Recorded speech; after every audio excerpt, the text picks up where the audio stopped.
అందరికీ నమస్కారం అండి. జై గురుదత్త ఎస్వీఎస్ ఛానల్కి స్వాగతం సుస్వాగతం. చందమామ కథలను వినాలంటే ఫస్ట్ మా ఛానల్ని సబ్స్క్రైబ్ చేసుకోండి. ఈరోజు చందమామ కథల్లో సాలీడమ్మ అనే చక్కని చందమామ కథ నుండి విందాం. పూర్వం ఒకప్పుడు చాలా అందమైన పిల్ల ఒకరితో ఉండేది. ఆమెకు ఒడుకు పని నేత పని బాగా చేతనవును. నిజానికి ఆమె ఉడికినట్లు నేసినట్లు మరెవ్వరూ వడకలేరు నేయలేరు. ఆ అమ్మాయి మగ్గం దగ్గర కూర్చుని నేస్తూ ఉంటే ఎంతో ముచ్చటగా ఉంటుంది. అందుకనే అనేక దేశాల నుంచి పెద్ద పెద్ద ఎందరో ఆమె పనితనాన్ని చూడవస్తారు. నేసిన బట్టలు పైన ఆమె రంగులతో వేసే పువ్వులు ఎంతో అద్భుతంగా కూడా ఉంటాయి. అవి నిజమైన పువ్వులే అనుకుని ఒక్కొక్కప్పుడు సీతాకోక చిలకలు అవి వచ్చి వాలుతూ ఉండేవి.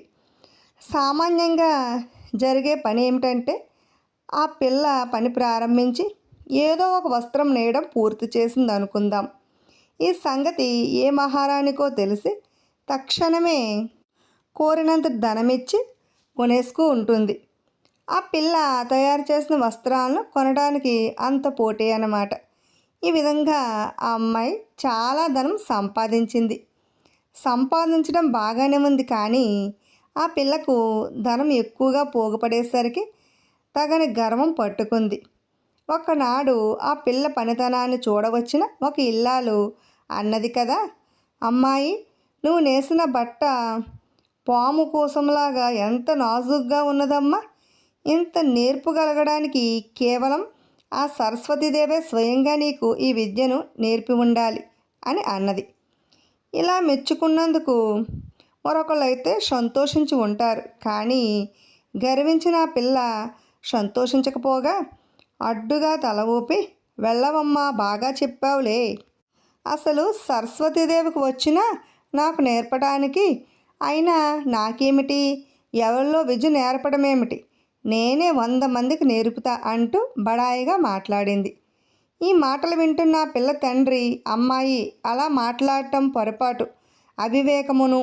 ఈ సంగతి సరస్వతీదేవికి తెలిసిందంటే నీకు తగినట్టు బుద్ధి చెప్పి శిక్షిస్తుంది సుమా అని ఆమెను మందలించాడు. గర్వించిన పిల్ల అప్పటికి ఊరుకోక, అలా అంటారేమిటి నాన్నగారు, ఆ సరస్వతీదేవి ఇక్కడకు వచ్చినట్లయితే ఎవరి పనితనము ఎటువంటిదో తెలిసిపోను. నేను నేసినంత నాచూకుగా ఆమె నేయగలదేమో, రమ్మనిటి చూద్దాం అంటూ ఆమె తండ్రి మాటను కూడా ధిక్కరించింది. సరిగా అదే సమయంలో ఒక ముసలిది అక్కడికి వచ్చి, అమ్మాయి, నువ్వు చాలా పనితనం నేర్చిన పిల్లవే కావచ్చు, అయినప్పటికీ ప్రపంచానికి విద్యలు నేర్పే సరస్వతీదేవిని నిందించడం తగదు. ఇప్పుడైనా పొరపాటుకి పశ్చాత్తాపడినా నీకు ఆమె నిన్ను క్షమిస్తుంది అని మందలించింది. ఈ మాటలు వినేసరికి ఆ గర్వించిన పిల్లకు ఉడికెత్తి, వెళ్ళవమ్మా ముసలి, నువ్వు ఒక పెద్ద మనిషిలాగా చెప్పొచ్చావు. నేత సంగతి నీకేం తెలుసు, తెలియని విషయంలో వేలెట్టడమేమిటి, రమ్మను మీ సరస్వతీదేవిని పరీక్ష పెట్టిస్తే సరి, ఎవరి పనితనము ఎటువంటిదో చూద్దుగాని అని ముసలిదానిని కసిరి కొట్టింది. వెంటనే ముసలిదాని వేషం మార్చివేసి సరస్వతీదేవి నిజరూపంలో ప్రత్యక్షమై ఎదుట నిలబడింది. అక్కడ ఆ పిల్ల పనితనాన్ని చూడవచ్చిన వాళ్ళందరూ, అయ్యో, ఎంత పని జరిగింది, ఆ పిల్ల మంచి పనికత్తేను, అయితే ఎందుకు తగని గర్వం, ఆమెకు బుద్ధి చెప్పడానికి సరస్వతీదేవి స్వయంగా వచ్చేసింది, ఆ పిల్లను పాపం దేవి ఏం చేసిపోతుందో అని గడగల్లాడిపోతున్నారు. ఇంత పని జరిగినా ఆ పిల్ల కొంచెం కూడా గర్వం తగ్గలేదు. ఓహో, నీవేనా సరస్వతీదేవి, సరే సంతోషమే, కానీ నాతో సమంగా వడకటం నేయటం నీకు చేతనవునా అని అడిగింది. ఆ ప్రశ్నకు జవాబుగా, ఓసి పిచ్చి పిల్ల, ఇక్కడ 2 మగ్గాలు ఉన్నాయి కదా, చెరువొక మగ్గం మీద నీవొకటి నేనొకటి వస్త్రాలు నేద్దాం అన్నది సరస్వతీదేవి. అలానే ఇద్దరు నేత ప్రారంభించారు. కొంతసేపటికి ఇద్దరు చెరొక వస్త్రము నేశారు. 2 వస్త్రాలు చక్కగానే ఉన్నాయి. దేవి నేసిన వస్త్రం పైన ఆమె కొన్ని అందమైన బొమ్మలు వేసింది. దేవుని ధిక్కరించిన గర్వపోతులు ఎలా శిక్ష పొందుతారో ఆ బొమ్మలు చూస్తే తెలుస్తుంది. ఈ బొమ్మలు చూసిన ఆ పిల్ల పశ్చాత్తాపం చెంది బుద్ధి తెచ్చుకుంటుందేమోనని ఆమె ఉద్దేశం. ఆ పిల్ల కూడా తను నేసిన వస్త్రం పైన కొన్ని బొమ్మలు వేసింది. ఆ బొమ్మలు సరస్వతీదేవి తన స్నేహితులతో పోట్లాడుతున్నట్లు కోపపు ముఖాలతో అసహ్యంగా ఉన్నాయి. ఆ పిల్ల పనితనానికి దేవి సంతోషించింది, కానీ వస్త్రం మీద బొమ్మలు చూడగానే ఆమెకు ఒళ్ళు మండింది. అమ్మాయి, నువ్వు నాకంటే చాలా చక్కగానే వేశావు. సంతోషమే. పనితనములో నువ్వే నాకంటే గొప్పదానివి. ఇంత పనితనం నీకు చేతిలో ఉన్నందుకు తగిన వినయం కూడా ఉన్నట్టయితే రాణించదు. కానీ నీకు తగని గర్వం బలిసిపోయింది. అందుచేత నిన్ను శిక్షించక తప్పదు. ప్రపంచంలో కల్లా ఒడుకులోనూ నేత పనిలోనూ నిన్ను మించిన వాళ్ళు లేరనే పేరు శాశ్వతంగా ఉండిపోయేటట్టు నేను దీవిస్తున్నాను. అయితే నీ గర్వానికి ప్రాయశ్చిత్తంగా నువ్వు ఎల్లప్పుడూ ఈ పనిలోనే ఉండిపోతావు. మరే పని నీకు చేత కాదు. ఇదే శిక్ష అని సరస్వతీదేవి ఆ పిల్లని శపించింది. ఇలా శపించుతూ దేవి ఆ పిల్లనేసిన వస్త్రాన్ని తుండుగా చించివేసింది. దేవి పెట్టిన శాపానికి ఫలితంగా గర్వించిన ఆ పిల్లకు తల వెంట్రుకలు రాలిపోయినాయి. ఆమె చక్కటి శరీరం అంతా తగ్గిపోయి బొటనవేలి గోరంత చిన్నదైపోయింది. క్రమంగా ఆమెకు ఒక సాలెపురుగు రూపం వచ్చేసింది. ఇక చేసేదేముంది? ఆ అమ్మాయి సిగ్గుచేత 2 గోడలు కలిసిన మూలకు పోయి నాటి నుంచి నేటి వరకు నాజూకైన దారాలతో అలా గూళ్ళు అల్లుకుంటూ ఉంది. ఇప్పుడు ఊరి పెద్ద అనే మరో చక్కని చందమామ కథను విందాం. ఒకానొక గ్రామంలో బాబా అనే వృద్ధుడు ఉండేవాడు. ఆయన ఋషి వంటివాడు, బుద్ధిమంతుడు, మహాజ్ఞాని, దయామూర్తి. ఆ గ్రామంలో బాబా పైన పెద్దలందరికీ ఎంతో భక్తి, పిల్లలకు గౌరవమును. పిల్లలు ఆయన దగ్గర చాలా చనువుగా మసులుకునేవారు. ఆయనను ఆ గ్రామస్తులందరూ తండ్రిగా ఎంచుకుంటూ వారి వారి జీవితాల్లో మంచి చెడ్డలు కష్టసుఖాలు ఆయనతో చెప్పుకుంటారు. ఆయన వారి అందరూ బిడ్డల్లా చూసుకుంటూ వాళ్ళ కష్టాలు తొలగిపోవడానికి, సౌఖ్యం కలగడానికి తగిన సలహాలు చెబుతూ ఉంటాడు. అతని వల్లనే ఆ గ్రామం సుఖంగా ఉండేది. బాబాకు చదువు అంటే ప్రాణం. అందుకని ఊరికి దూరంగా ఒక ఎత్తైన గుట్టపైన ఇల్లు కట్టుకుని ఇంటిలో అనేకమైన బీరువాలు అమర్చి వాటిలో తనకు ప్రియమైన గ్రంథాలన్నీ చక్కగా సర్దుకున్నాడు. గ్రంథాలంటే ఈనాడు మనం రోజు చూస్తున్న అచ్చు పుస్తకాలు అనుకున్నారేమో. బాబా కాలం నాటికి ఇంకా అచ్చు యంత్రం కనిపెట్టనేలేదు. అందుచేత ఒక గొప్ప గ్రంథం ఉందంటే విలువ తెలిసిన వాళ్ళు దాన్ని తిరగరాసేసుకునేవారు. ఇందుకు ఎంతో డబ్బు ఖర్చు అయ్యేది. రాయటం పూర్తి కావడానికి ఎంతో కాలం పట్టేది. బాబా బీరువాలో ఉన్న గ్రంథాలన్నీ ఈ మోస్తరుగా కష్టపడి సంపాదించినవే. ఆయన కూర్చునే గది కిటికీలో నుంచి కిందకి చూచినట్టయితే పంట ముఖానికి వచ్చిన పచ్చటి చేలు కంబలపరిచినట్టుగా కనబడి అందంగా ఉండేవి. ఆ పొలాలలో ఎప్పుడు చూసినా తేనెటీగల వలె పాటుపడే రైతు జనం అగ్గుపడుతూ ఉంటారు. ఇటువంటివన్నీ కనబడుతూ ఉండటం వల్లనే ఆ గదిలో కూర్చుని చదువుకోవడానికి చాలా హాయిగా ఉంటుంది. బాబా నివసిస్తున్న గట్టు దిగువనే ఊరు. ఆ ఊరికి ఆనుకునే ఒక నది ప్రవహిస్తూ ఉన్నది. నదిలో నీరు ఊరి మీదకి రాకుండా ఒక పెద్ద గోడ కట్టబడి ఉంది. ఒక రోజున మధ్యాహ్నం పుస్తకం చదువుకుంటున్న బాబా దృష్టి ఆ గోడ మీదకి వెళ్ళింది. ఆ గోడ ఇదివరకే ఆవుకుగా ఉన్న సంగతి బాబాకు తెలుసు. దానిని మరమ్మతు కూడా చేశారు. అయినా ఎందుచేతనో కానీ అది ఇప్పుడు బీట వేసి ఉన్నది. ఉండటమేమిటి, బీటలో నుంచి నీరు చుమ్ముతూ అది పెద్దగా కనిపిస్తూ బాగా స్పష్టంగా కనిపించింది. ఇంకొక అరగంట సేపట్లో ఆ గోడకు ప్రమాదం సంభవించి అది పడిపోతుందని అనుభవం వల్ల ఆయన నిశ్చయించాడు. అందుకోసమే చదువుతున్న గ్రంథం మూసివేసి బాబా ఆ గోడ వైపు అదే పనిగా చూడడం ప్రారంభించాడు. ఇప్పుడు అతనికి మనసులో బెంగ పట్టుకున్నది. ఏమి అంటే, గ్రామస్తులందరూ పొలాల్లో పని చేసుకుంటున్నారు. గోడ సంగతి వాళ్ళకేం తెలుసు పాపం. ఇంకొక అరగంటలో గోడ పడిపోయి ఊరిలోకి నీరు ముంచుకొస్తుంది.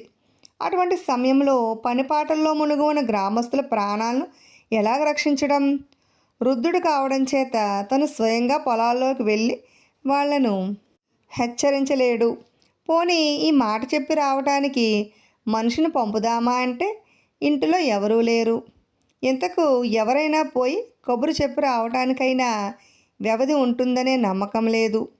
ఈ పరిస్థితుల్లో ఆయన ఏం చేయగలడు? ఆలోచిస్తూ మళ్ళీ ఒక్కసారి గోడ వైపు చూడగా అప్పటికప్పుడే గోడ బయట ఇంకా పెద్దదయ్యి నీరు మరీ జోరుగా ప్రవహిస్తూ ఉన్నది. బాబా తక్షణమే వంటింటిలోకి వెళ్ళి మండుతున్న కట్టెలు 2 తీసుకువచ్చాడు. అందులో ఒక దానిని తనకు ప్రాణ సమానమైన పుస్తకాల గదికి, మరొక దానిని పెరటిలో ఉన్న గడ్డిమేటికి అంటించాడు. 5 నిమిషాలైనా కాకుండానే పొగలు కమ్మేసి జ్వాలలు ఎగిసి వచ్చాయి.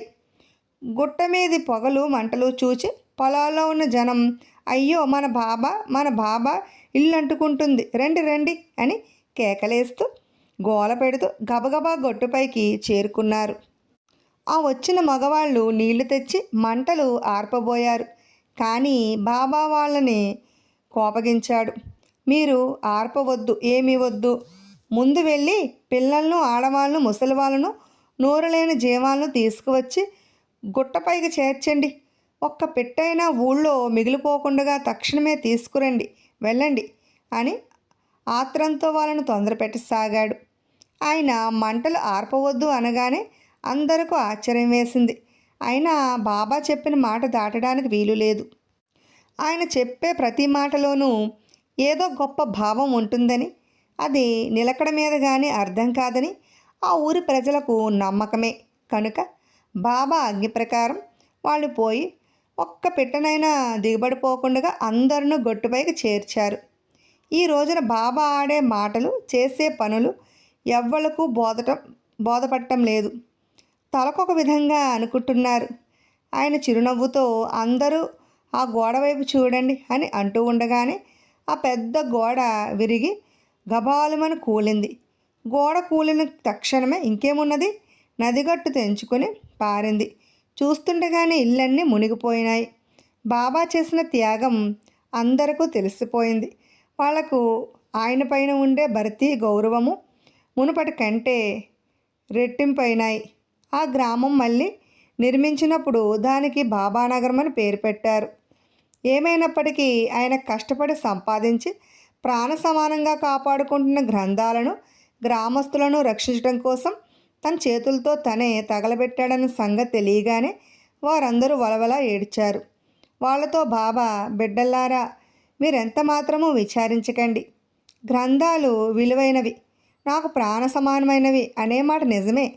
కానీ మిమ్మల్ని రక్షించడానికి గ్రంథాలే కాదు, నా ప్రాణాలైనా ఇచ్చివేస్తాను. ఈ క్షణానికి మీరందరూ ఇక్కడ చేరుకుని చల్లగా ఉండటం నా కళ్ళతో చూచాను.